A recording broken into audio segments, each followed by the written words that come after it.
ஞாபகம் தெரியல. மறுபடியும் ஆண்டவரை கொண்டு வந்து நிறுத்தினதாக கர்த்தரை நான் ஸ்தோத்திரிக்கிறேன்.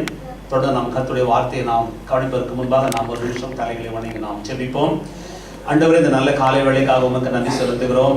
ஆண்டவரே, நீர் எங்களோடு இருக்கிற அதற்காக நன்றி செலுத்துகிறோம். உலகத்தின் முடிவு வரையிலும் சகல நாட்களிலும் நான் உடனே கூட இருக்குன்னு சொன்ன ஆண்டவர் என் நாமத்தினால் எங்கே 2-3 பேர் நீங்கள் குழுக்கிறோம் நடுவில் நான் இருக்குன்னு சொன்ன ஆண்டவர், உங்களுடைய வார்த்தையின் பிரகாரம் நீங்கள் நடுவில் இருப்பதற்காக ஸ்தோத்திரிக்கிறோம்.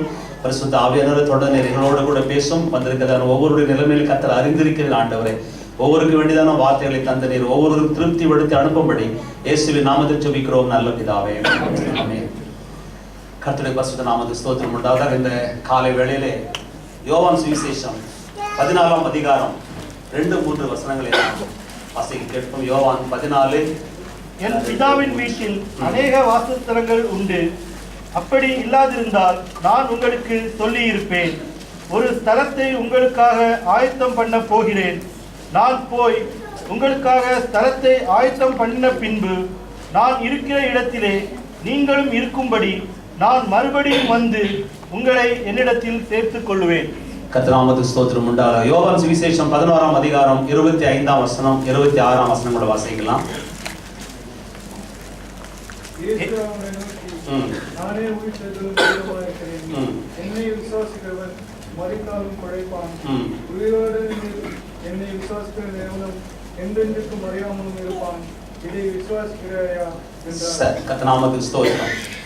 ஆண்டவர் பரலோக ராஜ்யத்தில் நமக்காக ஸ்தலத்தை ஆயத்தம் பண்ண போயிருக்கிறார் என்று ஆண்டவர் நம்மோடு கூட அவர் இந்த வேதத்தில் பேசியிருக்கிறார். அதற்காக நாம் காத்து கொண்டிருக்கிறோம். ஆண்டு வருகைக்காய் காத்து கொண்டிருக்கிறோம். ஆனால் இந்த 11ஆம் அதிகாரம் 25ஆம் வசனத்திலே என்னை விசுவாசிக்கிறவன் மரித்தாலும் பிழைப்பான் என்று எழுதப்பட்டிருக்கிறது. மரித்தாலும் பிழைப்பான். 11:26 உயிரோடு இருந்து விசுவாசிக்கிறவன் என்னென்னைக்கும் மறியாமலும் இருப்பான் எழுதப்பட்டிருக்கிறது. சரி, நாம் ஆண்டவராக இயேசு கிறிஸ்துவை ஏற்றுக்கொண்டு நாம் கிறிஸ்துக்குள்ளே அவருடைய வருகைக்குள்ளாக நாம் மரித்தாலும் நம்முடைய சரீரம் மண்ணுக்கு போகுமே தவிர நம்முடைய ஆவி ஆத்மா அது பரதீசுக்கு போகும். அதே மாதிரி ஒருவேளை இயேசு கிறிஸ்து வரும்பொழுது நாம் உயிரோடு கூட இருந்தால் நம்முடைய சரீரமானது அற்பமான சரீரமானது மகிமின் சரீரமாய் தேவன் மாற்றி தம்முடைய சரீரமாக தேவன் மாற்றி எடுத்துக்கொள்வார் என்று வேதத்திலே நாம் தெளிவாய் நாம் வாசிக்கலாம். 1 தெசலோனிக்கர் புஸ்தகம் 4ஆம் அதிகாரம் 14ஆம் வசனத்திலே இயேசுக்குள்ளாக யார் ஏற்கனவே நித்திரை அடைந்திருக்கிறார்களோ அவருடைய தேவன் வரும்பொழுது கொண்டு வருவார் என்று எழுதப்பட்டிருக்கிறது. அதாவது அவங்களுடைய ஆவி ஆத்மா அது பரதீசில் இருக்கிறது, அதை தேவன் கொண்டு வருவார். அப்பொழுது ஆண்டவர் வரும்பொழுது பூமியில் ஏற்கனவே மரித்ததான அந்த பிள்ளையுடைய சரீரமானது அதை எழுந்திருந்து அந்த ஆவி ஆத்மாவோடு கூட சேர்ந்து கொள்ளும். அதை குறித்து வேதம் மிக தெளிவாய் சொல்லுகிறது. 1 தெசலோனிக்கர் 4ஆம் அதிகாரம் 14ஆம் வசனத்திலே கிறிஸ்துக்குள் நித்திரை அடைந்தவர்களை அவர் கொண்டு வருவார். அப்போ இந்த நாம் உலகத்திலே வாழ்கிறதான அந்த சரீரத்தோடு கொண்டு வர மாட்டார், அது ஆவியினுடைய சரீரமா இருக்கும்.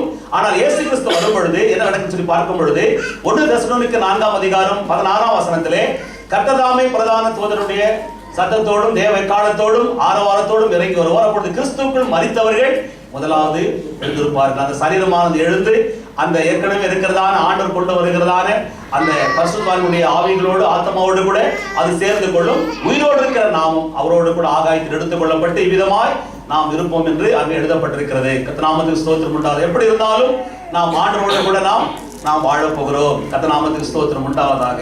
எனவே இதுதான் நமக்கு ஒரு பெரிய சந்தோஷம். உலகத்திலே மற்ற எல்லாருக்கும் இல்லாத ஒரு பெரிய ஒரு நம்பிக்கை, ஒரு பெரிய சந்தோஷம். நாம் மரித்த பிறகு ஒரு வாழ்வு உண்டு. மரித்த பிறகு ஒரு வாழ்வு உண்டு. ஆண்டவர் சொன்னார், என்னை விசுவாசிக்கிறவர் மரித்தாலும் உயிரோடு இருந்தாலும் இயேசு கிறிஸ்து வரும்பொழுது உயிரோடு இருந்தாலும் நாம் நம்முடைய சரீரத்தை ஆண்டவர் தம்முடைய மகிமையான சரீரமாய் மாற்றி அவரோடு கூட அவர் எடுத்துக்கொண்டு அவர் பரலோகத்துக்கு கொண்டு போவார்.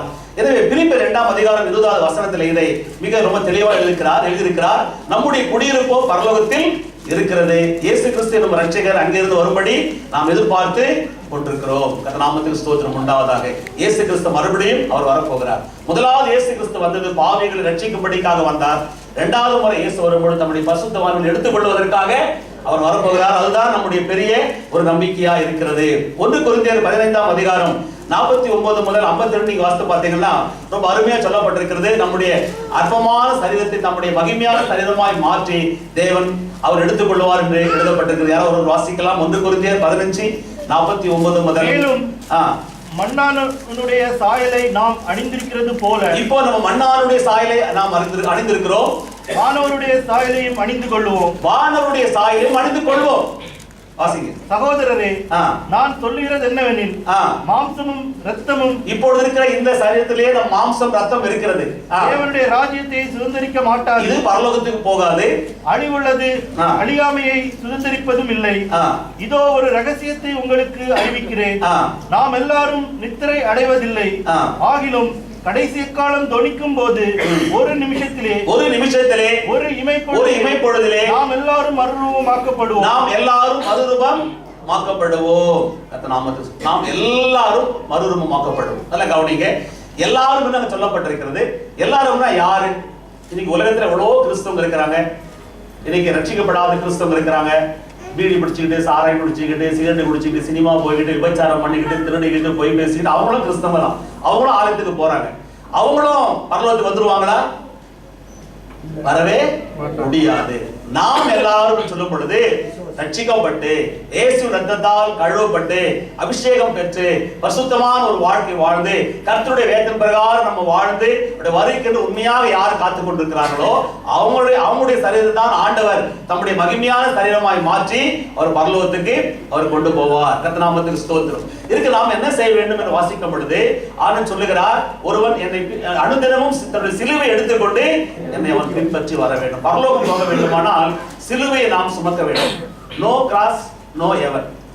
சிலுவையை சுமந்து கொண்டு வர வேண்டும். சிலுவை சுமந்து கொண்டு வருவது மாத்திரம் அல்ல, நாம் சிலுவையிலே அறையப்பட வேண்டும். அது உச்சக்கட்டம். இயேசு கிறிஸ்து சிலுவையை சுமந்தார், இரண்டாவது சிலுவையிலே அறையப்பட்டார். அது உச்சக்கட்டம். அது வேதனையுடைய, உபத்திரவத்தினுடைய, அவமானத்தினுடைய உச்சக்கட்டம் சிலுவையிலே அறையப்படுகிறதான காரியம். சிலுவை மூலமாகத்தான் ஆண்டவரின் பிறகு அவர் பரலோகத்துக்கு அவர் சென்றார். எனவே இயேசு கிறிஸ்துவே பரலோகத்துக்கு போனது சிலுவையின் மூலமாகத்தான் போயிருக்கிறார். எனவே நாமும் கூட பரலோகத்துக்கு போக வேண்டுமானால் சிலுவையை சுமக்க வேண்டும், சிலுவையில் அறையப்பட வேண்டும். அதன் பிறகுதான் அந்த சிலுவையில் அறையப்பட்ட அனுபவத்துக்கு பிறகுதான் பரலோகத்துக்கு நாம் போக முடியும். அதை குறித்து நாம் கொஞ்சம் தெளிவாய் நாம் வாசிக்கலாம். கர்த்தர் நாமத்துக்கு ஸ்தோத்திரம் உண்டாவதாக. சிலுவை என்பது அது அவமானத்தின் சின்னமா இருக்கிறது. இயேசு கிறிஸ்து நீங்க பாத்தீங்கன்னா அவர் சிலுவையில் தொங்கும் பொழுது சாதாரண ஜனங்கள் அவரை தூஷிக்கிறார்கள். நீ தேவனுடைய குமாரனானால் நீ சிலுவையிலிருந்து இறங்கி வா என்று சொல்லி அவரை தூஷிக்கிறார்கள். ஆண்டவர் தூஷிக்கப்பட்டார். அது மாத்திரமல்ல, பிரதான ஆசாரியரும் வேத பாரகரும் மத்தேயு 27:41 சொல்லுகிறது அவரை பரியாசம் பண்ணினார்கள். 27:44 சொல்லுகிறது கள்ளரும் அவரை நிந்தித்தார்கள். பாருங்க, இயேசு கிறிஸ்துவை சாதாரண மனுஷர் அவங்க வந்து தூஷிக்கிறாங்க. வேத பாரகர் ஆசாரியர்கள் பரியாசம் பண்ணுகிறார்கள். அவரோடு கூட அறையப்பட்ட கள்ளரும் அவரை நிந்தித்தார்கள். இதெல்லாம் ஒரு கிறிஸ்தவ வாழ்க்கையில நமக்கு பரியாசங்கள், அவமானங்கள், நிந்தைகள் எல்லாம் வரும் பொழுது நீங்க கவலைப்படவே கூடாது. ஏன்னா கேட்டா நீங்க சிலுவையில் அறையப்பட்டிருக்கிறீங்க. சிலுவையில் அறையப்பட்டிருக்கிறது அதெல்லாம் நடக்கும். சிலுவையில் அறையப்படாதவங்க யாரும் தூஷிக்க போறது கிடையாது, யாரும் பரிகாசம் பண்ண போறதே கிடையாது, யாரும் நிந்திக்கப்பட போவதே கிடையாது. எனவே சிலுவையிலே நாம் அறையப்பட்டு இருக்க வேண்டும். இப்படிப்பட்டதான அவமானங்கள், பாடுகள், நிந்தனைகள் நமக்கு வரும் பொழுது நம்ம நினைச்சுக்கலாம் இதெல்லாம் கொஞ்ச நேரம் தான், இதெல்லாம் முடிஞ்ச பிறகு எங்க போக போறேன்? பரலோகத்துக்கு நான் போக போகிறேன். பாருங்க, நீங்க வாசிக்கும் பொழுது ஆண்டவர் சொன்னார் நீங்கள் அனுதினமும் சிலுவை சுமக்க வேண்டும். லூகாஸ் விசேஷம் 9:23 நீங்கள் அனுதினமும் சிலுவை சுமக்க வேண்டும். நமக்கு ஒவ்வொரு நாளும் நமக்கு பாடுகள், பிரச்சனைகள், உபத்திரவங்கள் நிச்சயமாய் வரும். ஆனால் அதெல்லாம் நம்ம பார்த்து கவலைப்படக்கூடாது. எனவே சிலுவிலே அடிக்கப்படுகிறதான அந்த காரியத்தை முடிஞ்ச உடனே நிச்சயமாய் நாம் பரலோகம் போவது மிக நெருங்கி விட்டது என்று சொல்லி நாம் எடுத்துக்கொள்ள வேண்டும். அப்பேற்பட்ட பவுல் சொல்லும் பொழுது கலாத்தியர் 5:24 வாசிங்க. நாம் எல்லாரும் கிறிஸ்துவுடனே கூட சிலுவையில் அறையப்பட வேண்டும் என்று பவுல் நமக்கு ஒரு புத்திமதி சொல்லுகிறார். கிறிஸ்துவின் உடையவர்கள் தங்கள் மாம்சத்தையும் அதன் ஆசை இச்சைகளையும் சிலுவையில் அறைந்திருக்கிறார்கள். அது அவரும் சொல்றாரு. கலாத்தியர் 2:20 அவர் நமக்கு மாத்திரம் அந்த புத்தியை சொல்லல, அவரும் அதே அனுபவத்து கூட கடந்து போயிருக்கிறார். வாசிங்க கலாத்தியர் 2:20. கிறிஸ்துவுடனே கூட சிலுவையில் அறையப்பட்டேன், ஆயினும் பிழைத்திருக்கிறேன். இனி நான் அல்ல, கிறிஸ்துவே எனக்குள் பிழைத்திருக்கிறார். அப்போ அவரும் சிலுவையில் அறையப்பட்டிருக்கிறது சொல்லுகிறார். கிறிஸ்துவுடையவர்கள் தங்கள் மாம்சத்தையும் அதன் ஆசை இச்சைகளையும் சிலுவையில் அறையப்பட வேண்டும். நம்ம பரலோகத்துக்கு போக வேண்டும்னா இந்த மாம்ச எண்ணங்களோடு கூட இச்சைகளோடு கூட நம்ம வாழ்ந்து கொண்டு பரலோகம் போகவே முடியாது. அதெல்லாம் சாதம். ஒரு மனுஷன் சிலுவையில் அறையப்படுவதற்கு முன்பாக அவங்க பாருங்க, அந்த கல்லர்கள் 2 பேர் அறையப்படுறாங்க. அறையப்படுவதற்கு முன்பாக அவங்க இஷ்டம் போல அவங்க மாம்சம் அவங்க என்ன நினைக்குதோ, அவங்க என்ன காரியத்தை இச்சிக்கிறாங்களோ அப்படிலாம் வாழ முடியும். இந்த வீட்டுல போகணும், அங்க கொள்ளடிக்கணும், அவங்கள கொலை செய்யணும், அது திருடணும் நினைச்சா அது மாதிரிலாம் செய்ய முடியும். ஆனா சிலுவைக்கு போன பிறகு ஒரு வீட்டுல போய் கொள்ளடிக்கணும், திருட முடியும் என்ன யோசிச்சா நடக்குமா? நடக்கவே நடக்காது. ஏன்னா அவர் எங்க இருக்கிறாங்க? சிலுவையில் இருக்கிறாங்க. நீங்க சிலுவைக்கு கீழே இருக்கிறீங்களா, சிலுவையில் இருக்கிறீங்களா? உங்களுடைய மாம்சம் இச்சை உங்களுடைய மாம்சம் நினைக்கிறது போல உங்களுடைய இச்சைகளின்படி எல்லாம் நீங்க காரியத்தை நிறைவேற்றுகிற ஆட்களா இருந்தால் இன்னைக்கு சிலுவைக்கு கீழே தான் இருக்கிறீங்க.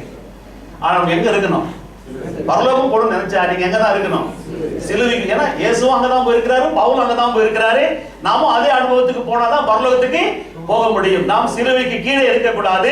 நாம் இயேசு கிறிஸ்துவோட சிலுவையிலே நாம் அறையப்பட வேண்டும். அப்ப பாருங்க, சிலுவையில் அறையப்பட்ட ஒரு மனுஷன் நீங்க பாத்தீங்கன்னா அவருடைய ரத்தம் கொஞ்சம் கொஞ்சமா வெளியேறிக்கொண்டே போகும். மனுஷனுடைய உயிர் ரத்தத்தில் இருக்கிறது வேதம் சொல்லுகிறது. அப்ப அந்த சிலுவையில ஏன் அறையறான்னு சொல்லி கேட்டா, உடனே உயிர் போகக்கூடாது, கொஞ்சம் கொஞ்சமா போகும்.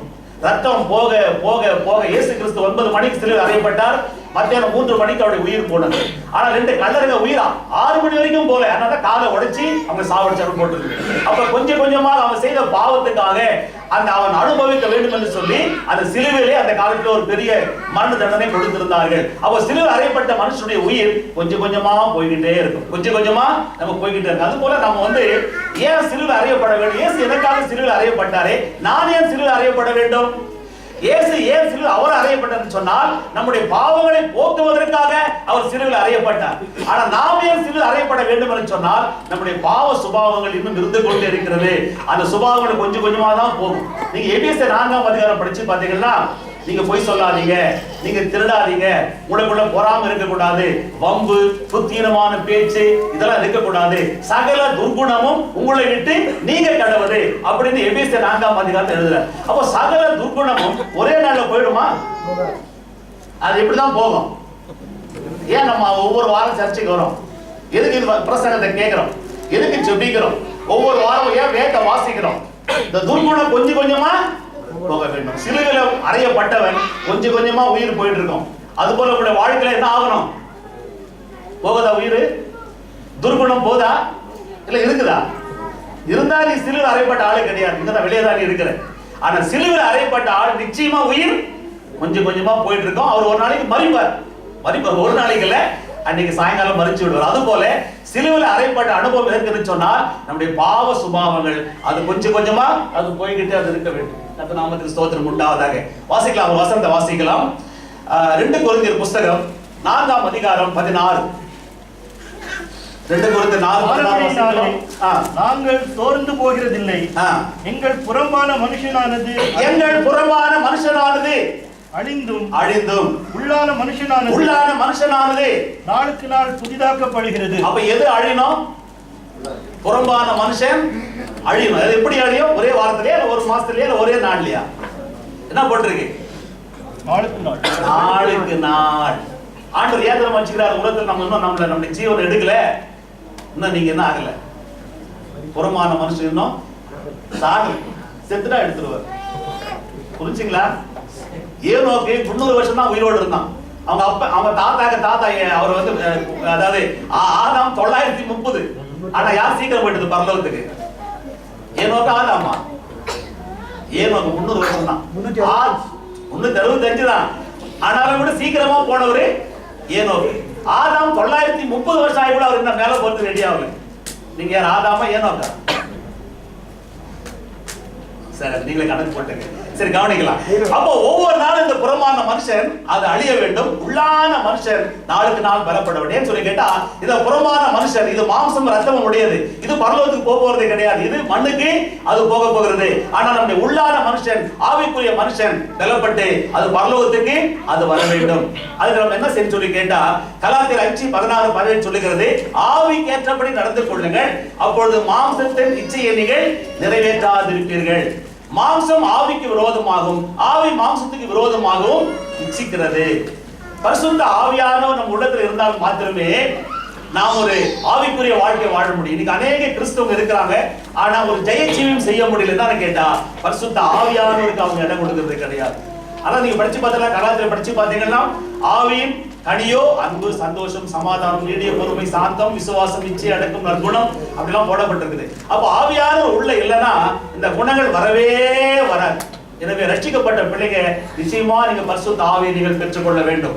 எப்படி ஒரு அந்த அந்த அந்த 10 கன்னிகை பாருங்க, 10 பேர் கிட்ட தீவட்டி இருந்துச்சு.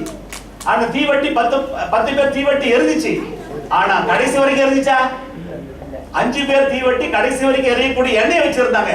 ஆனா 5 பேர் புத்தி இல்லாத கன்னிகைங்க வெறும் தீவட்டி. தீவட்டி என்பது ரட்சிப்பு. வெறும் ரட்சிப்பு பெற்றிருந்தால் நாம் ஒரு ஆவிக்குரிய வாழ்க்கையில ஜெயமுள்ள ஒரு வாழ்க்கை வாழ முடியாது, மனவாளனோடு போக முடியாது. எனவே பரிசுத்த ஆவியை நாம் பெற்றுக்கொள்ள வேண்டும் என்று சொன்னால் பரிசுத்த ஆவியார் இருக்கும் பொழுதுதான் அவர் ஆண்டவர் சொல்லுகிறார், பரிசுத்த ஆவியார் வரும் பொழுது அவர் பாவத்தை குறித்தும் நீதியை குறித்தும் வரப்போற நியாய தீர்ப்பை குறித்தும் உலகத்தை கண்டித்து உணர்த்துவார். அந்த ஆவியார் உனக்குள்ள இல்லைன்னா நீ செய்யற பாவத்தை யார் கண்டிக்கிறது? பாஸ்டர் 24 மணி நேரம் பார்த்துட்டு போறா, நம்முடைய பெற்றோர்கள் 24 மணி பார்த்துட்டு இருப்பாங்களா? நம்ம எங்கெங்கயோ போறோம். இப்படிப்பட்ட பாவ சோதனைகள் வரும். அப்ப நீ பாவம் செய்யாமல் இருக்க வேண்டுமானால் ஒரே ஒருவர் தான் உன்னை கண்டிக்க முடியும், பரிசுத்த ஆவியானவர். அவரை நீங்க பெற்றுக்கொள்ள வேண்டும். அவர் இல்லைன்னு சொன்னா நீங்க ஆவிக்குரிய வாழ்க்கையில நீங்க ஒரு ஜெயமுள்ள வாழ்க்கை வாழ முடியாது. நீங்கள் இந்த மாம்சம் சாகவே சாகாது. மாம்சமும் இச்சையும் அது இருந்து கொண்டே இருக்கும். ரோமர் 8:1 அருமையா சொல்லப்பட்டிருக்கிறது, கிறிஸ்து இயேசுக்கு உட்பட்டவர்களாய் இருந்து மாம்சத்தின்படி நடவாமல் ஆவியின்படியே நடக்கிறவர்களுக்கு ஆக்கினை தீர்ப்பு இல்லை. ஆவியின்படி நடப்பதுன்னு சொன்னால் நம்மை பரிசுத்த ஆவியானவருக்கு நாம் ஒப்பு கொடுக்க வேண்டும். பரிசுத்த ஆவியானவருக்கு நாம் ஒப்பு கொடுக்க வேண்டும். ரோமர் 8:14 சொல்லுகிறது, எவர்கள் தேவனுடைய ஆவியினால் நடத்தப்படுகிறார்களோ அவர் தேவனுடைய புத்திரர். நல்லா கவனிங்க, யோவான் 1:12 அவருடைய நாமத்தின் மேல் விசுவாசம் உள்ளவர்களாய் அவரை ஏற்றுக்கொண்ட எத்தனை பேர்களோ அத்தனை பேர்களும் தேவனுடைய. அதான் தப்பா படிக்கிறது, பிள்ளைகள். ஆனா நீ பிள்ளையாவும் இருக்க கூடாது. என்ன ஆகணும்? சைல்டா இருந்து நீ ஒரு வாலிபனா ஒரு வாலிப ஸ்திரியா மாறுவது போல அதான் புத்திரர், டாட்டர், சன். நீங்க சைல்டா இருக்கணுமா இல்ல டாட்டரா சன்னா மாறணுமா? நீங்க வெறும் இயேசுவை ஏற்றுக்கொண்டிருந்தா சைல்டு தான். ஆனா பரிசுத்த ஆவியினால் நடத்தப்படும் பொழுதுதான் தேவனுடைய. என்ன நம்ம பிள்ளைங்க அப்படியே குழந்தையா இருக்கணுமா இல்ல வளரக்கூடாதா? அதுக்கு என்ன செய்யணும்? பரிசுத்த ஆவியானவரை நாம் பெற்றுக்கொள்ள வேண்டும். அப்பதான் தேவனுடைய புத்திரர். எனவே ஆவியானவர் நம்மை நடத்த நாம் இடம் கொடுக்க வேண்டும். கர்த்தநாமத்துக்கு ஸ்தோத்திரம் உண்டாவதாக. இந்த கலாத்தியர் 5ஆம் அதிகாரம் 19 முதல் 21 வரைக்கும் படிச்சு பாத்தீங்கன்னா இந்த பாவம் செய்யறவங்க பரலோகத்துக்கு போக முடியாது என்று வேதம் மிக தெளிவாய் சொல்லுகிறது. அது யாருமே சரியாவே கண்டுக்கிறது இல்லை. இந்த ஒரு முறை கொஞ்சம் படிச்சிடலாம், நம்ம ஒரு முறை படிக்கலாம். கலாத்தியர் 5ஆம் அதிகாரம் 19 முதல் 21. இதுல இருக்கிற ஏதாவது காரியங்கள் உங்க வாழ்க்கையில இருந்தால் நீங்க பரலோகம் போக முடியாது அப்படின்னு வேதம் சொல்லுகிறது. வாசிக்கலாம் கொஞ்சம். விபச்சாரம், வேசித்தனம், அசுத்தம், விகாரம், விக்கிர ஆராதனை, பில்லிசூனியம், பகைகள், விரோதங்கள், வைராக்கியங்கள், கோபங்கள், சண்டைகள், பிரிவினைகள், வாக்குவேதங்கள், பெருமைகள், கொலைகள், வெறிகள், களியாட்டங்கள் முதலானவைகளே. இப்படிப்பட்டவைகளை செய்கிறவர்கள் தேவனுடைய ராஜ்யத்தை சுதந்திரிப்பதில் இருந்து முன்னே நான் சொல்லுவது போல இப்பொழுது உங்களுக்கு சொல்கிறேன். சரி, அப்போ நாம் எல்லாரும் பரலோகம் போக வேண்டும் என்று விரும்புகிறோம். நம்முடைய குடியிருப்பு பரலோகத்தில் இருக்கிறது என்று அறிந்திருக்கிறோம். இயேசு கிறிஸ்து வரும் பொழுது நம்முடைய சரீரத்தை ஆண்டவர் மகிமையான சரீரமாய் மாற்றி எடுத்துக் கொள்வார் என்று நாம் விசுவாசிக்கிறோம். எல்லாமே சரிதான். ஆனா இப்படிப்பட்ட சுபாவங்கள் இருந்தால் பரலோகத்துக்கு போக முடியாது என்றும் வேதம் சொல்லுகிறது. உதாரணமா நீங்க பாத்தீங்கன்னா இதுல சொல்லப்பட்ட எல்லா விதமான பாவங்கள் நம்முடைய வாழ்க்கையில் எல்லாம் இருக்கலாம். ஆனா ஒரு சில பாவங்கள், பகைகள், விரோதங்கள், வைராக்கியங்கள், கோபங்கள், சண்டைகள், இதெல்லாம் நம்ம விட்டு போயிருச்சா இல்ல இருக்குதா? இப்ப சண்டை போடுற ஆளை பரலோகத்தை கொண்டு போய் வச்சா என்ன எப்படி இருக்கும் பரலோகம்? சும்மா கொஞ்சம் யோசித்து பாருங்க. இங்க வந்து கோல் சொல்றவங்க எல்லாம் இருக்கலாம். இந்த கோல் சொல்ற ஆளை கொண்டு போய் பரலோகத்துல வச்சா என்ன பரலோகமா இருக்குமா? அது உலகம் ஒண்ணு பரலோகம் ஒண்ணுதான் ஆயிடும். அதனால ஆடு பிரிக்கிறாரு பாருங்க. இந்த கோபம் கொள்றவன், சண்டை போடுறவன், பொய் சொல்றவன், இந்த மாதிரி விபச்சார காரியங்கள் எல்லாம் கொண்டு போய் வச்சா பரலோகத்துல அது பரலோகமா இருக்குமா? அப்போ பரலோகம் நம்ம போக வேண்டும் சொல்லி நம்ம நினைக்கிறோம். ஆனா இந்த சுபாவம் இருந்தா போக முடியாதுன்னு வேதம் சொல்லுது. அப்ப என்ன செய்யணும்? இந்த சுபாவத்தை வச்சுன்னு இருக்கணுமா இல்ல விடணுமா? விடுறீங்களா? கோபங்கள் போகுதா? இல்லைங்க, கோபம் இருக்குது, சண்டை இருக்குது. யாரும் சொல்ல முடியுமா? கோபம் இல்லைன்னு சொல்ல முடியுமா? சொல்லுங்க, என்கிட்ட கோபமே இல்லைன்னு சொல்ல முடியுமா? அப்ப நீங்க பரலோகமே போக முடியாதுன்னு பைபிள் சொல்லுது. அப்ப நம்ம என்ன இந்த சர்ச்சுக்கு வர்றது? அப்ப இந்த கோபத்தை எடுக்கணுமா எடுக்க கூடாதா? அதுக்கு என்ன ஆகணும்? சிலுவையில அறையப்படும். அறையப்பட்ட ஆண்டவரே இந்த கோபம் சுபாவம் இருக்கிற ஆண்டவரே அதை எடுத்து போடுங்கப்பா. ஒன்னொன்னா விடணும். நம்ம எல்லாமே ஒரே நாள பரிசுத்தமான மாறிவிட முடியாது. வெளிப்படுத்த விசேஷம் சொல்லப்பட்டிருக்கிறது, பரிசுத்தம் உள்ளவன் இன்னும் பரிசுத்தமாகட்டும், நீதி உள்ளவன் இன்னும் நீதி செய்யட்டும். நம்ம இன்னும் பூர்ணமாய் மாறவில்லை, ஆனா பரிபூர்ணத்துக்குள்ளாக வர வேண்டும் என்று வேதம் சொல்லுகிறது. அப்போ இந்த மாதிரி காரியங்களை தான் நம்முடைய வாழ்க்கையில் அறிக்கையிட்ட ஆண்டவரே இந்த துர்குணம் இருக்கிறது, இது என்னை விட்டு நீங்க வேண்டும், பரிசுத்த ஆவியானவரே என்னை விட்டு எடுத்து போடுங்கப்பா. ஜெபம் பண்ணா எடுத்து போட மாட்டாரா? நாம் இதெல்லாம் கண்டுக்கிறதே கிடையாது. நான் விபச்சாரம் பண்ணல, நான் திருடல, நான் கொலை செய்யல, ஓகே அதெல்லாம் நல்லதுதான். ஆனா ஒரு வண்டிக்கு ஒரு 10 முள்ளு குத்தனா பஞ்சர் ஆகுமா? ஒரே முள்ளு குத்தனா பஞ்சர் ஆகுமா? ஆமா, இவ்வளவு பாவம் நான் செய்யலீங்க, ஏதோ 2-3 தானே செய்யறேன், அது வண்டி பஞ்சர் இல்லையா? ஓடுமா வண்டி? இப்ப வண்டி ஓடுற வண்டியை பஞ்சர் ஆயிட்டு இருக்கிற வண்டியா? அதுல என்ன பண்ணும்? பஞ்சர் ஆயிட்ட வண்டியை பஞ்சர் போட்டு ஒரு வாரம் கட்டல் கொண்டு வர்றது. ஆவியானவர் பேச நம்பர் நான் இங்கேயோ இருக்கிறேன், இன்னைக்கு ஆண்டு கொண்டு வர்றாருன்னா ஏதோ பஞ்சர் ஆயிருச்சு வண்டிகள்லாம். அது ஆவிக்குரிய ஜீவத்துல பஞ்சரான வண்டி அது ஓடாது, ஒண்ணுக்கு உதவாது, ஆண்டு உங்களை வச்சு ஒண்ணுமே பண்ண முடியாது. பஞ்சர் போட்டுக்கணும். மறுபடியும் பஞ்சர் ஆகுதே போடு, மறுபடியும் ஆகுது வேற மாத்திக்கோ. ஆண்டவர் ஒரு புது இதத்தை கொடுங்கப்பா, கல்லான இதத்தை எடுத்து போட்டு சரியான எல்லாமே ஆண்டவர் செய்வார். 1 யோவான் 1:9 சொல்லப்பட்டிருக்கிறது, நம்முடைய பாவங்களை நாம் அறிக்கையிட்டால் எல்லா பாவங்களையும் மன்னித்து எல்லா அநியாயத்தை நீக்கி நம்மை சுத்திகரிப்பதற்கு அவர் உண்மையும் நீதியும் உள்ளவராய் இருக்கிறார். கர்த்தர் நாமத்துக்கு ஸ்தோத்திரம் உண்டாவதாக. சகல விதமான கசப்பு, கோபம், மூர்க்கம், தூஷணம் எல்லாமே ஒவ்வொரு துர்குணமும் நம்ம விட்டு நீங்கி கொண்டே நாம் இருக்க வேண்டும். கர்த்தர் நாமத்துக்கு ஸ்தோத்திரம் உண்டாவதாக. நல்லா கவனிங்க. இந்த கேவலம் இருக்கிற அந்த கேவலம் பிசாசு அவன் எங்க இருந்தான்? பரலோகத்துல இருந்தான். அங்க பாவம் இருக்குதா? அவன் வந்து சரீரத்தில் இருந்தானா ஆவியில் இருந்தானா? ஆவி. அவன் ஒரு ஸ்பிரிச்சுவல் பீயிங். அங்க பாவமே கிடையாது. அப்ப பாவமே இல்லாத இடத்துல எப்பவுமே தேவனையே பார்த்து கொண்டிருக்கிற அந்த இடத்துல அதுவும் ஆவியா இருக்கிறதான அந்த ஸ்பிரிச்சுவல் பீயிங், ஒரு ஆவியா இருக்கிறதான அந்த கேரு அவன் பாவம் செஞ்சானா செய்யலையா? இப்ப நீங்க ஸ்பிரிச்சுவல் பீயிங்கா இல்ல மாம்சம் இருக்கிறீங்களா? நீங்க ஹெவன்ல இருக்கிறீங்களா எர்த்ல இருக்கிறீங்களா? அப்ப ஹெவன்ல இருக்கிற ஒரு மனுஷன் பாவமே இல்லாத ஒரு இடம், தேவனையே பார்க்கிற ஒரு ஒரு ஒரு சூழ்நிலை, அப்படிப்பட்ட இடத்துல இருந்த கேரு அவனுக்குள்ள பெருமை வந்து அவன் பாவம் செய்தான். இப்ப நாம் எங்க இருக்கிற ஹெவன்ல எர்த்லையா? பாவங்கிற இடமா பசுத்தமான இடமா? அப்போ நாம பாவம் செய்ய முடியுமா? முடியாதா? முடியாதா? இங்க செய்ய முடியாத ஒரு உலகத்துல என்னங்க ஒரு டிவி திருப்பி பாருங்க, ஒரு டிவி திருப்பி பாருங்க. இந்த கத்தார்ல எப்படியே தெரியல, நீங்க மெட்ராஸ்ல வந்தீங்கன்னா வெறும் சீரியல் தான், சினிமா சீரியல். ஒருவேளை இந்த கத்தார் டிவி இருக்கு எப்படியே தெரியல. எந்த ஒரு வீட்டுக்கு போ டிவி ஓடிட்டு இருக்கு, என்னன்னா சீரியல் பார்த்துட்டு இருப்பாங்க. அவங்க ராம்பல் எடுப்பாங்க, சர்ச்சுக்கு வருவாங்க, எல்லாம் சொல்லுவாங்க, பாட்டெல்லாம் பாடுவாங்க, காணிக்கெல்லாம் போடுவாங்க. வீட்டுக்கு போனா விசிட்டிங்கு அங்க சீரியல் ஓடிட்டு இருக்கும். இதெல்லாம் சொன்னா கெட்ட பாஸ்ட். நீங்க என்னன்னா பண்ணீங்க, தசமான் கொடுக்குறீங்களோ பிடிக்கலையோ, சினிமா பாக்குறீங்களோ பாக்கலையோ, நீங்க என்னன்னா செஞ்சீங்க, ஞாயிற்றுக்கிழமை வந்து அட்டென்ட் பண்ணிட்டு போயிட்டோம்னா ரொம்ப நல்ல பாஸ்ட். அப்படிதான் நீங்க உலகம் போயிட்டு இருக்குது. ஆனா இன்னைக்கு நல்ல வாழ்க்கைன்னு சொல்லி அப்படி பரலோகம் போக முடியாது. அது நாங்க இவ்வளவு நாங்க பிரயாசப்படுறோம், இவ்வளவு நீங்க நாங்க ஒரு ஊழியர் எடுக்கிற பிரயாசம்லாம் எதுக்கு? உங்க ஆத்மா பரலோகம் போக வேண்டும். நீங்க வந்து அட்டெண்டன்ஸ் கொடுக்கறதுக்காக ஒண்ணு இல்லை, நீங்க கொடுக்கிற பணமோ இல்ல காணிக்கையோ இல்ல வேற எந்த காரியமோ அதுகளுக்கு அது அவசியமே கிடையாது. இந்த ஆத்மா பரலோகம் போக வேண்டும், அதுதான் என்னுடைய ஒரு பெரிய பாரம். எனவே அந்த பாரம் உங்களுக்கும் இருக்க வேண்டும். நல்ல கவனிங்க.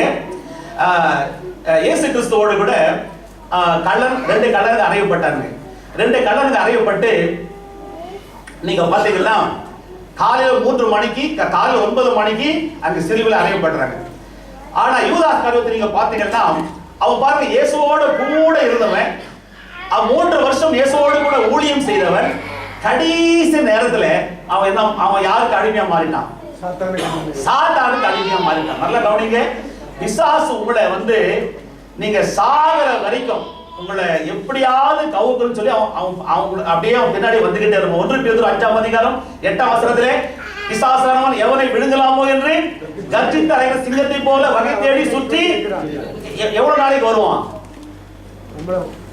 நீங்க என்னைக்கு சாகுறீங்களோ அன்னைக்கு வரைக்கும் பிசாசு வந்துகிட்டே இருக்கும். அதுக்கு ஒரு டைம் கிடையாது. 2017 முடிஞ்சு போச்சு, அடுத்த வருஷம் பிசாசு வரமாட்டான் அப்படின்னு நினைக்காதீங்க. சாகர வரைக்கும் உங்களை எப்படியாவது பரலோகம் போகாதபடி தடுப்பதற்கு அவன் முயற்சி பண்ணிக்கிட்டே இருப்பான். அப்ப நீங்க இது வரைக்கும் ஜாக்கிரதையா இருக்கணும். என்னைக்கு சாக போறோம்? என்னைக்கு சாக போறோம்? சாகர வரைக்கும் இருக்கணும். என்னைக்கு சாக போறோம்? மரணம் நாளைக்கு வருமா வராதா? வராதா? நீதிமொழிகள் 27:1 படிங்க. நீதிமொழி 27:1 படிங்க. படிங்க. நீதிமொழி 27:1. நாளை தினத்தை குறித்து பெருமை பாராட்டாது, ஒரு நாள் பிறப்பிப்பதை அறியாயே. நாளைக்கு என்ன நடக்குன்னு தெரியாது அப்படின்னு பைபிள் சொல்லுது, நான் சொல்லல. அதனால நாளைக்கு நான் சொன்ன மாதிரி நான் நாளைக்கு இருப்பேன் நினைக்காதீங்க. யூதாஸ் அவன் நாளைக்கு சாவான் நினைச்சிருப்பானா? வெள்ளிக்கிழமை தூக்கு போட்டு சாவான் நினைச்சிருப்பானா?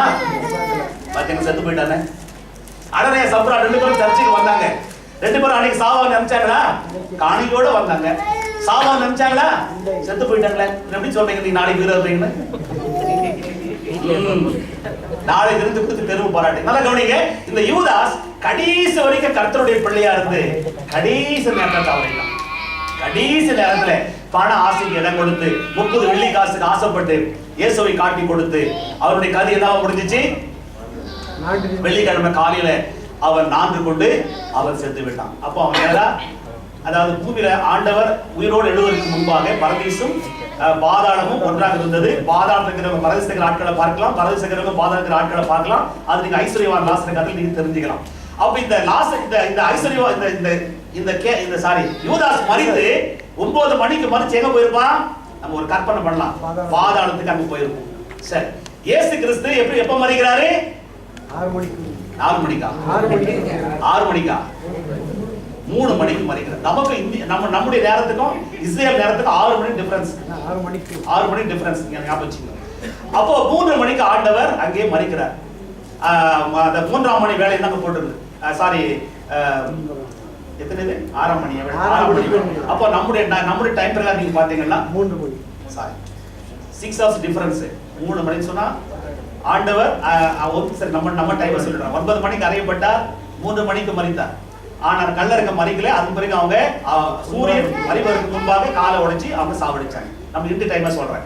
அப்போ காலையில இந்த யூதாஸ் காலையில ஒரு 6 மணிக்கு மறிச்சிருப்பான்னு வச்சுக்கலாம். ஒரு 6 மணிக்கு 7 மணிக்கு. ஏன்னா பொழுது வெடிச்ச உடனே விஷயம் இது மாதிரி கேள்விப்பட்ட உடனே அவன் போயிட்டு காசு எரிந்து விட்டு 4 கொண்டு செத்தான்னு போட்டு. அப்போ முதல்ல அவன் பாதாளத்துக்கு போயிருப்பான். 2வது இயேசு கிறிஸ்து அங்க சிலுவையில் தொங்கிக் கொண்டிருக்கிறார். கல்லர்களும் அங்க 2 கல்லரும் தொங்கிக் கொண்டிருக்கிறாங்க. அந்த கல்லர் நீங்க பாத்தீங்கன்னா ஒரு கள்ளன் இயேசு கிறிஸ்துவை ஆண்டவராக ஏற்றுக்கொள்ளுகிறான். இவன் வருஷமெல்லாம் பாவி, என்னைக்குதான் மனம் திரும்பினான்? கடைசி நாள். யூதாஸ் வருஷமெல்லாம் விசுவாசி, என்னைக்குதான் பாவியா மாறுறாரு? எப்படி பாருங்க, எப்படி ஒட்டாவது பாருங்க. அதனால ஆண்டு சொன்னார், முந்தினோர் பிந்தினோர். நீங்க வருஷமெல்லாம் விசுவாசியா இருந்து சாகர அன்னைக்கு பாவியா மாறிட்டா பரலோகம் போக முடியாது. புரியுதுங்களா நான் சொல்றது? ஜாக்கிரதையா இருக்கணும், ஜாக்கிரதையா இருக்கணும். யூதாஸ் 3 வருஷம் இயேசுவோடு இருந்து அவன் ஊழியம் செய்தான், பிசாச ஓட்டனா, வியாதி குணப்படுத்தினா, சுவிசேஷத்தை பிரசங்கம் பண்ணா.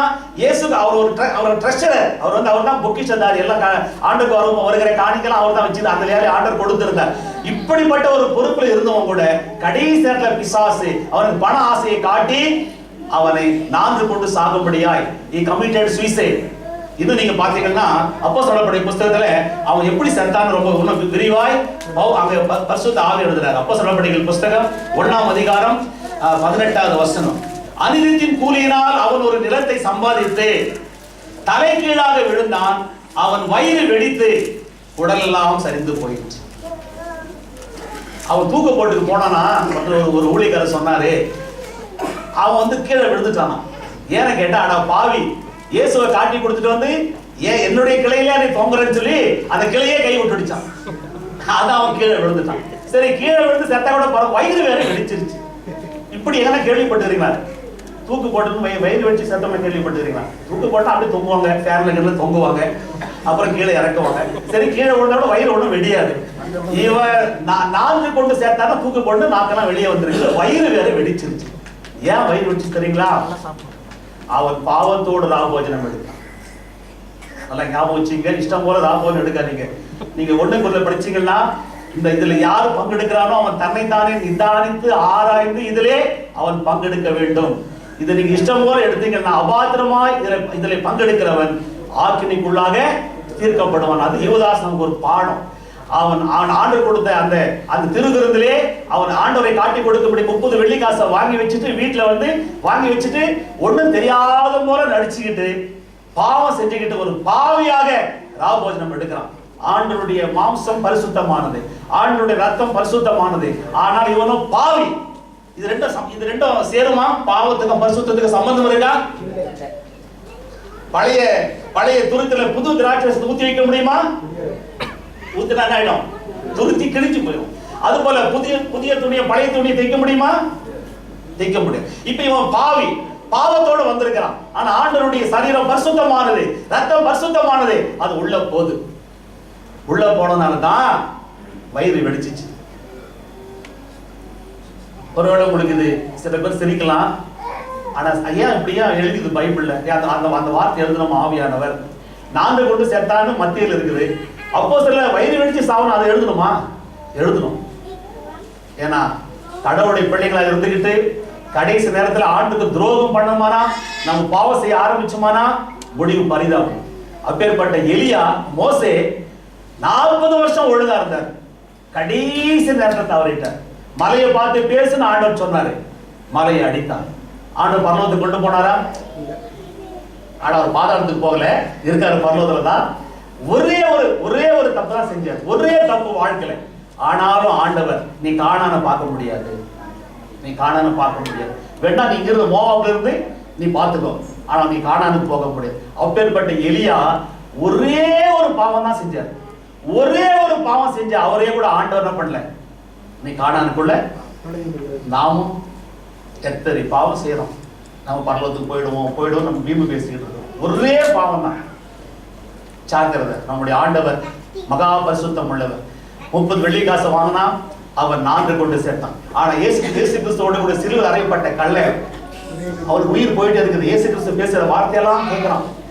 நீ ராஜாவானால், சில பேர் ராஜான்னு சொல்றாங்க, அப்போ நீ தேவனுடைய குமாரன் சொல்றாங்க. அப்படி இவனுக்குள்ள ஒரு யோசனை வருது, ஓ இவர் தேவனுடைய குமாரன் தான், இப்படி இவர் மறிச்ச உடனே பரலோகம் போவாரு, இவர் ராஜா இந்த காரியமெல்லாம் காதுல கேட்கிறான். காதுல கேட்டு இயேசுவை நோக்கி ஆண்டவரே கூப்பிட்டு, அவனை வேற யாரும் பைபிள் நீங்க பாத்தீங்கன்னா இயேசு ஆண்டவனே யாருமே கூப்பிட்டது கிடையாது. இவதான் முதல் முறையா அவருக்கு ஒரு வெளிப்பாடு வருகிறது, இவர் சாதாரணமானவர் அல்ல, இவர் ஆண்டவர் என்று சொல்லி இயேசுவை நோக்கி ஆண்டவரே என்று அவன் கூப்பிடுகிறான். ஆண்டவரே என்று கூப்பிட்டு உம்முடைய ராஜ்யத்தில் வரும் பொழுது அடியனை நினைத்தருளும் என்று சொல்லி அவன் சொன்னான். சொன்ன உடனே இயேசு நான் சொல்றாரு, இன்றைக்கு நீ என்னோடு கூட பரதீசியில் இருப்பாய். இப்போ ஆண்டவர் 6 மணிக்கு மறிச்சான்னு வச்சுங்க. அவர் எங்க போனார்? மறிச்ச உடனே பாதாளத்துக்கு சென்று அங்க இருக்கிறதா நோவா காத்துல கீழ்ப்படியாத ஆவிகளோடு கூட அவர் பிரசங்கம் பண்ணான்னு போட்டிருக்கு பைபிள்ல.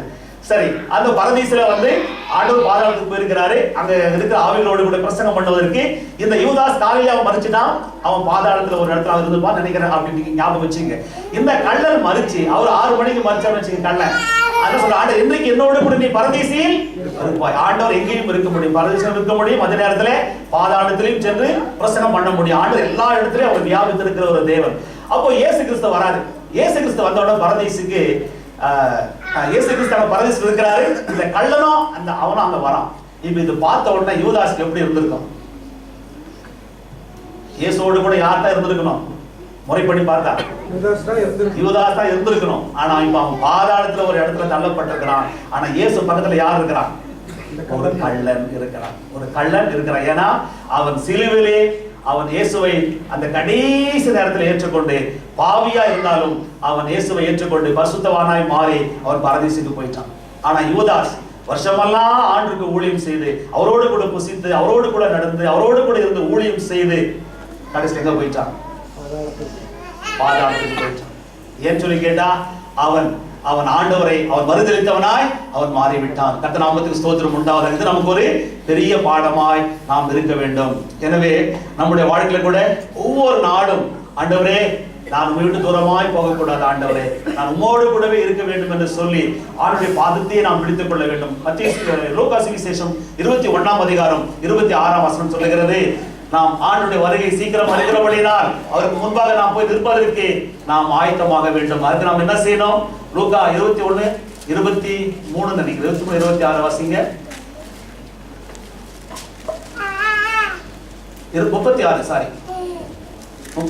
ஆகையால் இனி சம்பவிக்க போகிற இவைகளுக்கெல்லாம் நீங்கள் தப்பி மனுஷகுமாரனுக்கு முன்பாக நிற்க பாத்திரவான்களாக எண்ணப்படுவதற்கு எப்பொழுதும் ஜெபம் பண்ணி விழித்திருங்கள் என்றார். பாத்தீங்களா? அப்போ இயேசு கிறிஸ்து வருகிறார், இயேசு கிறிஸ்து வரப்போகிறார். அவருக்கு முன்னாடி நம்ம போயிட்டு நாம் எடுத்துக்கொள்ளப்பட்டு அவருடைய வரையில் எடுத்துக்கொள்ளப்பட்டு அவருக்கு முன்பாக நாம் போய் நிற்க வேண்டுமானால் ஒரு காரியத்தை நாம் எல்லாரும் இந்த பூமியில் இருக்கும் பொழுது செய்ய வேண்டும்.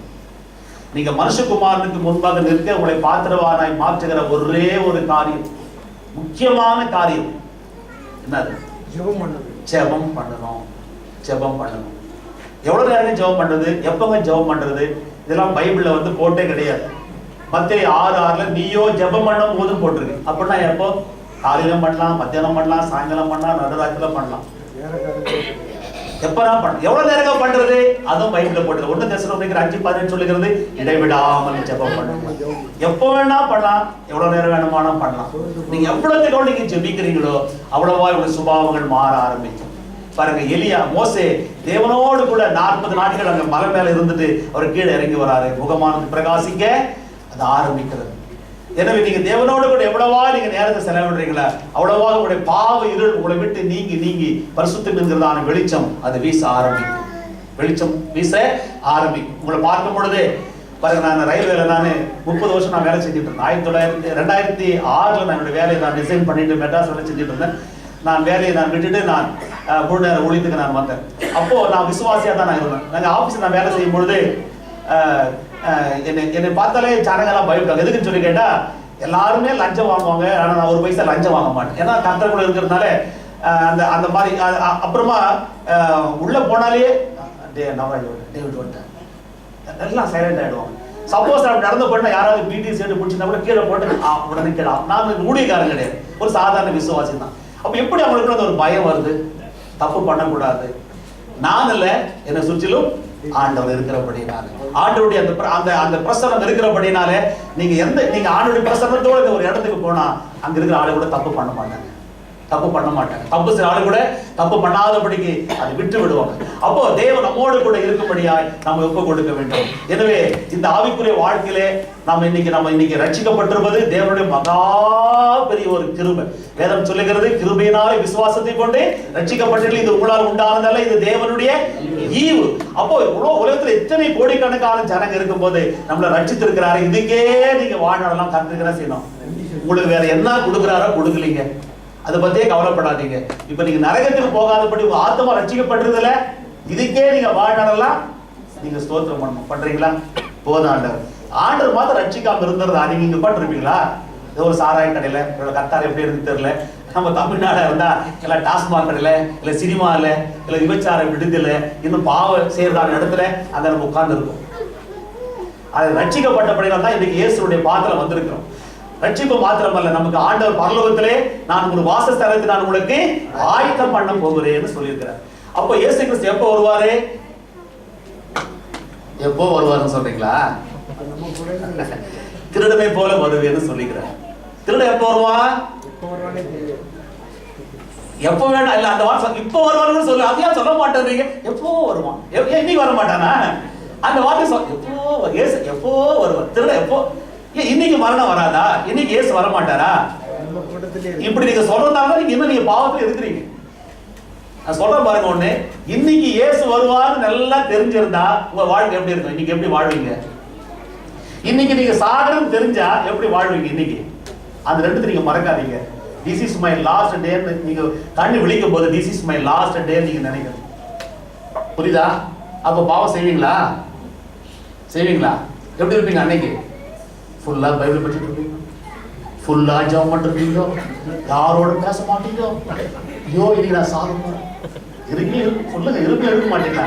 எப்போ நான் சாவேன், எப்போ இயேசு வருவாருன்னு தான் பைபிளை படிக்கிறது இல்லை, ஜெபம் பண்றது இல்லை, எல்லாம் லெத்தார்ஜிக்கா இருக்கிறது. கர்த்தருக்கு கொடுக்குற காட்டுல ஒரு லெத்தார்ஜிக்கு, ஆளுக்கு வர்ற காட்டுல ஒரு லெத்தார்ஜிக்கு, எல்லாம் ஒரு அசட். ஆனா இன்னைக்கு சாகரம் தெரிஞ்சா நம்ம இப்படி வாழ்வோம் அப்படி நீங்க நினைக்கணும். என்னங்க இருக்கும், நாளைக்கு இருக்குமா? அப்படி பைபிள் சொல்லலையே. மரணம் எப்படி என்னைக்கு வேணா வரலாம். இயேசு கிறிஸ்து என்னைக்கு வேணா வரலாம். அது இன்னைக்கு வரலாம் இல்லையா? அப்ப நம்ம எப்படி வாழணும்? இன்னைக்கு இயேசு கிறிஸ்து வந்தா நான் எப்படி வாழணுமோ அப்படி நீங்க வாழ்ந்தாதான் வருகையில நாம் எடுத்துக்கொள்ளப்பட முடியும். அந்த யூதாஸ் அவன் மறிச்சு நரகத்துக்கு போவான்னு நினைச்சு கூட பார்த்திருக்க மாட்டான். ஆனா கடைசி நேரத்துல பிசாசு அவன் தள்ளினான். இதே மாதிரி நம்முடைய வாழ்க்கையில கூட பிசாசு எவனை விடுதலாமோ என்று கடைசி நேரம் வரைக்கும் இஸ் வெரி அலர்ட். அதாவது நம்மளும் ரொம்ப அலர்ட்டா நம்ம இருக்கணும், ரொம்ப அலர்ட்டா நம்ம இருக்கணும். எனவே ஆவிக்குரிய ஜீவியத்துல நம்ம சிலுவையில் அறையப்பட்ட அனுபவம் ரொம்ப ரொம்ப அவசியம். நம்முடைய துர்க்குணங்கள் ஒவ்வொரு நாளும் போய்கிட்டே இருக்கணும், நம்முடைய பாவக்கிரிகள் போய்கிட்டே இருக்கணும், பரிசுத்தம் அடைஞ்சுக்கிட்டே இருக்கணும். அப்பதான் இயேசு கிறிஸ்து வரும் பொழுது நம்முடைய இந்த அற்பமான சரீரத்தை தம்முடைய மகிமையான சரீரத்திற்கு ஒப்பாக மறுரூபப்படுத்தி அவர் எடுத்துக்கொள்வார். எனவே என்னுடைய சரீரம் அது பாவத்துல இடம் கொடுக்க கூடாது, இச்சைக்கிற இடம் கொடுக்க கூடாது. இது தேவன் வாழுகிறதான ஆலயம் இருக்கிறது, தேவன் எனக்குள்ளே வாசம் பண்ணுகிறார். எனவே நான் இதை பரிசுத்தமாய் காத்துக்கொள்ள வேண்டும் என்று சொல்லி எந்த மாம்ச இச்சைகளுக்கு இடம் கொடுக்காமல் உங்களை பரிசுத்தமாய் வாழ உங்களை ஒப்பு கொடுத்தால் உங்களுடைய சரீரம் பரிசுத்தமா இருக்கும். இயேசு கிறிஸ்து வரும் பொழுது இந்த பரிசுத்தமான சரீரத்தை தான் நம்முடைய மகிமையான சரீரமாய் மாற்றுவார். அதனால இஷ்டம் போல வாழ்ந்துகிட்டு இருந்தா நானும் பரலோகத்துக்கு போயிடும்னு சொல்லி ஏமாந்துடாதீங்க. புரியுதுங்களா? நான் என்னுடைய சரீரத்தை ஆண்டவர் மறுரூபமாய் மாற்ற போகிறார். என்னுடைய சரீரம் மகிமையின் சரீரமாய் மாற போகிறது. எனவே அதற்கேற்ற ஒரு வாழ்க்கை நான் வாழ வேண்டும் என்று சொல்லி வேதத்தை வாசித்து ஜெபித்து ஒரு பரிசுத்தமான வாழ்க்கை தினந்தோறும் நீங்க வாழ்ந்து கொண்டு இருக்க வேண்டும். அப்பதான் இயேசு திடீர் என்று வந்தாலும் கூட நம்முடைய அற்பமான சரீரத்தை அவர் மகிமையான சரீரமாய் மாற்றி நம்மோடு கூட எடுத்துக்கணும். நல்லா கவனிச்சு பாருங்க. நாம இந்த உலகத்துல வாடுற வாழ்க்கை எவ்வளவு தெரியுங்களா? யாராவது நீங்க கணக்கு போட்டு பாத்தீங்களா எத்தனை வருஷம் நீங்க வாழ்றீங்கன்னு சொல்லி? சில பேர் சொல்லலாம் 20 வருஷம், 50 வருஷம், 100 வருஷம். ஆனா நான் சொல்றேன் ஒரே செகண்ட். நம்முடைய வாழ்க்கை ஒரே செகண்ட்னு சொல்றேன். எப்படின்னு சொல்லி ப்ரூவ் பண்ணிட்டீங்களா? இது ஒத்துக்கலையா? நீங்க பரலோகத்துல வாழ போற வாழ்க்கை எத்தனை வருஷத்துக்கு பரலோகத்துல வாழ போறது? சும்மா சொல்லுங்க. அது நீங்க சப்போஸ் ஒரு 10 லட்சம் வச்சுங்க. சும்மா சப்போஸ் நீங்க இங்க வாழ போறது 100 வருஷம். இந்த 10 லட்சத்துக்கு கம்பேர் பண்ணா 100 வருஷம் என்ன? ஒரு செகண்ட், ஒரே ஒரு செகண்ட் தான். புரியுதுங்களா? இந்த ஒரு செகண்ட் உங்களால பாவம் செய்யாம இருக்க முடியாதா? அப்படி கணக்கு போடுங்க. இந்த ஒரு செகண்ட் நான் கோபம் இல்லாம இருக்க முடியாதா? இந்த ஒரு செகண்ட்ல பரிசுத்தமா நான் இருக்க கூடாதா? சொல்றது புரியலீங்களா? ஒரே செகண்ட் தான். நீங்க நித்தியத்தை கணக்கு போட்டு பார்த்தா நம்ம உலகத்துல வாழறதான நாட்கள் ஒரே செகண்ட். புரிஞ்சுங்களா? நம்முடைய நிறைவெல்லாம் நான் இயேசுவோட கூட நித்தியமாய் வாழ போறேன் அப்படின்னு நீங்க அந்த ஒரு நினைவு நீங்க இருந்தீங்கன்னா நிச்சயமா நீங்க பாவம் செய்யவே முடியாது. வேற எந்த ஆசைக்கு நம்ம இடம் கொடுக்க முடியாது. பாருங்க, அந்த யூதாஸ் பணாசைக்கு இடம் கொடுத்தான். அந்த சவுலை நீங்க எடுத்துக்கிட்டீங்கன்னா அவன் 2ஆம் தரம் முதல் தரமான ஆடு மாடுகளுக்கு அதுதான் ஆசைப்பட்டான். ஆண்டுடைய வார்த்தையை அவன் கீழ்ப்படியாம போயிட்டான். எனவே கர்த்தர் அவனை ராஜாவை இராதபடி புறக்கணித்து தள்ளினார். கேயாசி பாருங்க, அவன் அந்த எலிசா தீர்க்கதரிசியோடு கூட வேலைக்காரனா இருந்தவன். எலிசா சொல்றாரு எனக்கு எந்த காணிக்கை வேண்டான்னு அவர் ஒதுக்குறாரு. ஆனா இந்த கேயாசி நான் அவன் பின்னாடி ஓடி அவன் கையில் ஏதாவது வாங்குவேன் என்று சொல்லி அவன் கடவுள் மேல் நம்பிக்கை இல்லை, தன்னுடைய எஜமான் மேல் நம்பிக்கை இல்லை, கர்த்தர் மேல் நம்பிக்கை இல்லை, அந்த மனுஷன் மேல நம்பிக்கை வச்சு அவன் பின்னாடி ஓடி 2 தாளந்து வெள்ளியை வாங்குறான். அவனுக்கு என்ன வந்துச்சு? ஆஃப்டர் இதெல்லாம் ஒண்ணுமே. ஆடு மாடு ஒரு ராஜாக்கு ஆடு மாடுங்க முக்கியம். ஆடு மாடு கிடைக்காத ராஜாவுக்கு என்ன அற்பமான ஒரு ராஜா பாருங்க. ஆடு மாடு அது மேல ஆசை வச்சு ஆண்டவர் வார்த்தை கீழ்ப்படியாம போனான். கர்த்தர் அவனை விட்டு விலகினாரு. பொல்லாத ஆவி அவனுக்குள்ள வந்துச்சு. கேயாசி ஆண்டரை விட 30 வெள்ளி காசா முக்கியம். 30 வெள்ளி காசா முக்கியம், ஆண்டவர் முக்கியமா? அவன் கண்ணுக்கு பாருங்க 30 வெள்ளி காசு தான் முக்கியமா இருக்கு. அவன் அது மேல ஆசைப்பட்டான். அவன் 4 கொண்டு சேர்த்து அவன் பாதாளத்துக்கு போயிட்டான். இதெல்லாம் எதுக்கு பைபிள் போடுன்னு சொல்லி கேட்டா நம்ம ஆண்டவரை மாத்திரம் நேசிக்க வேண்டும். அதனால்தான் தேவனை கர்த்தரிடத்தில் ஒரு முழு இருதயத்தோடும் ஒரு முழு மனதோடும் முழு பலத்தோடும் அன்பு கூறுவாயாக. எனவே நீங்க ஆண்டவர் நீங்க நேசிக்கணும். நீங்க சிலுவையில் அறையப்பட்ட அனுபவத்துக்குள்ள வரணும். நோ கிராஸ், நோ எவன். நீங்க சிலுவையில நீங்க அறையப்பட்டிருக்கும் பொழுது பொல்லாத சுபாவம் எல்லாம் கொஞ்சம் கொஞ்சமா மாற ஆரம்பிக்கும். புறமான மனுஷன் அழிவார், உள்ளான மனுஷன் பெறப்படுவார். நீங்கள் பசுத்தமாய் மாற முடியும். அப்படி இருக்கும் பொழுது நீங்க மரித்தாலும் கவலை இல்லை, இயேசு கிறிஸ்து வந்தாலும் கவலை இல்லை. மரித்தாலும் நம்ம அங்கதான் போக போறோம், உயிரோடு இருந்தாலும் அங்கதான் போக போறோம். அதனால நீ கவலைப்பட வேண்டிய அவசியம் இல்லை. எனவே தேவன் இந்த வசனங்களை ஆசீர்வதிப்பாராக. நாம் ஜெபிக்கலாம். எல்லாரும் கண்களை மூடி ஒரு நிமிஷம் நாம் ஜெபிக்கலாம். ஆண்டவரே, நன்றியோடு கூட ஸ்தோத்திரிக்கிறோம். ஆண்டவரே, நீர் இந்த பூமியிலே நீர் இறங்கி வந்து எங்களை பாவத்திலிருந்து ரட்சிக்கும்படிக்காக சிலுவிலே எவ்வளவோ நீர் பாடுபட்டு எங்களுக்காக ரத்தம் சிந்தி நீர் உயிரே கொடுத்தீர். ஆண்டவரே, எங்க ஆத்மா ரட்சிக்கப்பட வேண்டும் என்பதற்காக, எங்கள் ஆத்மா உம்மோடு கூட பரலோக ராஜ்யத்திலே வாழ வேண்டும் என்பதற்காக நீர் உண்மையே எங்களுக்காக ஒப்பு கொடுத்தீர். ஆண்டவரே, ஆனாலும் எங்களுக்குள்ள இன்னும் ஒரு சில சுபாவங்கள், துர்குணங்கள் இருக்குது ஆண்டவரே, பாவ சுபாவம் இருக்குது ஆண்டவரே. அதை பரிசுத்த ஆவியானவரே நீங்க எடுத்து போடும்படியாக ஒப்பு கொடுக்கிறோம். ஆண்டவரே, நாங்கள் சிலுவையில் அறைப்பட்டவர்களாக எங்களை ஒப்பு கொடுக்கிறோம்ப்பா. நான் ஆண்டவரே, கிறிஸ்தவனுடைய மாம்சத்தையும் தன்னுடைய மாம்சத்தையும் அதன் ஆசை இச்சைகளையும் சிலுவையில் அறிந்திருக்கிறான் சொல்லப்பட்ட அந்த வசனத்துக்கு என்ன ஒப்பு கொடுக்கிறேன் சுவாமி. என்னுடைய மாம்சத்தையும் அதன் ஆசை இச்சைகளையும் நான் சிலுவையில் அறைகிறேன் ஆண்டவரே. சிலுவையில் அறைப்பட்ட ஒரு மனுஷனுடைய உயிர் எப்படி கொஞ்சம் கொஞ்சமா போய் கொண்டு இருக்குமோ, அதுபோல என்னுடைய வாழ்க்கைங்கிற பாவ சுபாவங்கள் கொஞ்சம் கொஞ்சமாய் போகட்டும் ஆண்டவரே. அந்த புறமான மனுஷன் அழியட்டும் ஆண்டவரே. உள்ளான மனுஷன் பலப்படட்டும் ஆண்டவரே. அப்பா, அந்த கடைசி நேரத்திலே கள்ளன் ஆண்டவரே அந்த சிலுவிலே தொங்கி உம்மை சந்தித்து எப்படி பரலோகத்துக்கு அவன் வந்து சேர்ந்தானோ, அதே போல ஆண்டவரே நாங்களும் கூட சுவாமி ஆண்டவரே, நாங்கள் ஒவ்வொரு நாளும் ஆண்டவரே உம்மையே நோக்கி பார்த்து ஆண்டவரே உம்முடைய வசனத்தை நாங்கள் படித்து ஜெபித்து ஆண்டவரே உம்முடைய வார்த்தைப்படியே நடந்து உம்முடைய வருகைக்கு ஒவ்வொரு நாளும் ஆயத்தப்பட எங்களுக்கு கிருபை தாங்க சுவாமி. நாங்கள் ஒரு நாளையும் அசட்டை பண்ணக்கூடாது ஆண்டவரே. உம்முடைய வேத வாசிப்பிலே ஜபத்திலே நாங்கள் அசட்டை பண்ணவே கூடாது ஆண்டவரே. ஒவ்வொரு நாளும் நாங்கள் உம்மோடு கூட பேச வேண்டும், நீர் எங்களோடு கூட பேச வேண்டும் ஆண்டவரே. பரிசுத்த ஆவியானவரே, உடைய குறைகள் எல்லாம் நீர் எங்களுக்கு உணர்த்தும் பொழுது நாங்கள் அதை அறிக்கை செய்து விட்டு நாங்கள் பரிசுத்தத்தின் மேல் பரிசுத்தம் அடைந்து உடைய வருகைக்கு ஆயத்தமாக வேண்டும் அப்பா. அந்த கிருபை இங்க இருக்கிற எல்லாருக்கும் தரும்படிக்காய் நான் ஜெபிக்கிறேன் ஆண்டவரே. இந்த வார்த்தை கேட்ட ஒவ்வொருவரையும் கர்த்தர் பெரும்பெராய் நீர் ஆசீர்வதியும். நசரேயனாகிய இயேசுவின் நாமத்தில் ஜெபிக்கிறோம் நல்ல பிதாவே. ஆமென்.